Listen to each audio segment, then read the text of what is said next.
وتجعلون له أندادا ذلك رب العالمين. وجعل فيها رواسي من فوقها وبارك فيها وقدر فيها أقواتها في أربعة أيام سواء للسائلين. ثم استوى إلى السماء وهي دخان فقال لها وللأرض ائتيا طوعا أو كرها قالتا أتينا طائعين. فقضاهن 7 سماوات في يومين وأوحى في كل سماء أمرها وزينا السماء الدنيا بمصابيح وحفظا ذلك تقدير العزيز العليم.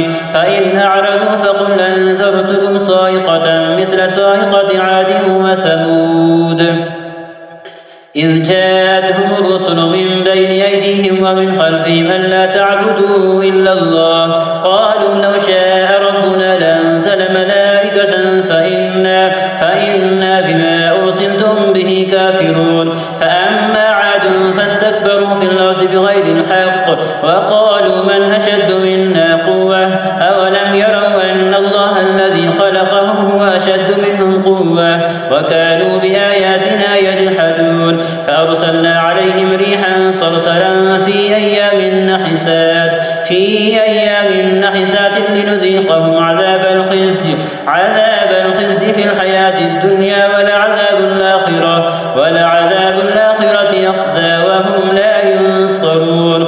وأما ثمود فهديناهم فاستحبوا العمى على الهدى فأخذتهم صاعقة العذاب الهون بما كانوا يكسبون. ونجينا الذين آمنوا وكانوا يتقون. ويوم يحشر أعداء الله إلى النار فهم يوزعون حتى إذا ما جاءوها شهد عليهم سمعهم وأبصارهم وجلودهم بما كانوا يعملون.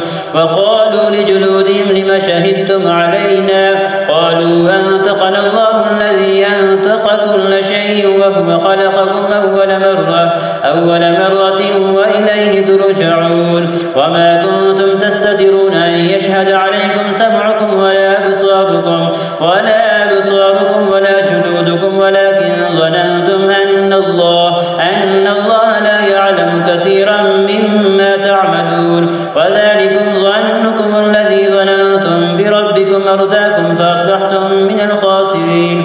فإن يصبروا فالنار مثوى لهم وإن يستعتبوا فما هم من المعتبين. وقيضنا لهم قرناء فزينوا لهم ما بين أيديهم وما خلفهم وحق عليهم القول في أمم قد خلت من قبلهم من الجن والإنس إنهم كانوا خاسرين.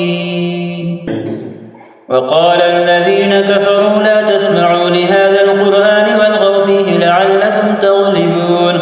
فلنذيقن الذين كفروا عذابا شديدا ولنجزينهم أسوأ الذي كانوا يعملون. ذلك جزاء أعداء الله النار لهم فيها دار الخلد جزاء بما كانوا بآياتنا يجحدون. وقال الذين كفروا ربنا أرنا الذين أضلانا من الجن والإنس نجعلهما تحت أقدامنا ليكونا من الأسفلين. إن الذين قالوا ربنا الله ثم استقاموا تتنزل عليهم الملائكة ألا تخافوا ولا تحزنوا وأبشروا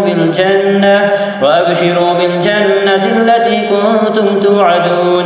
نحن أولياؤكم في الحياة الدنيا وفي الآخرة ولكم فيها ما تشتهي أنفسكم ولكم فيها ما تدعون نزلا من غفور رحيم. ومن أحسن قولا ممن دعا إلى الله وعمل صالحا وقال إنني من المسلمين. ولا تستوي الحسنة ولا السيئة ادفع بالتي هي أحسن فإذا الذي بينك وبينه عداوة كأنه ولي حميم. وما يلقاها إلا الذين صبروا وما يلقاها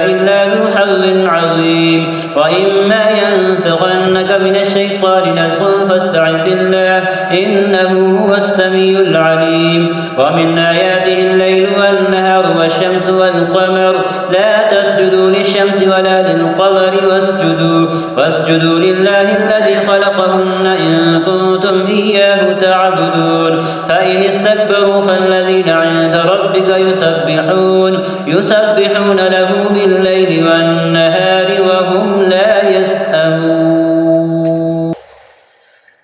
ومن آياته أنك ترى الأرض خاشعة فإذا أنزلنا عليها الماء اهتزت وربت إن الذي يحياها لمحيي الموتى إنه على كل شيء قدير إن الذين يلحدون في آياتنا لا يخفون علينا أفمن يلقى في النار خير أم من يأتي آمنا يوم القيامة اعملوا ما شئتم إنه بما تعملون بصير إن الذين كفروا بالذكر لما جاءهم وإنه لكتاب عزيز لا يأتيه الباطل من بين يديه ولا من خلفه تنزيل من حكيم حميد ما يقال لك إلا ما قد قيل للرسل من قبلك إن ربك لذو مغفرة وذو عقاب أليم ولو جعلناه قرآنا أعجميا لقالوا لولا فصلت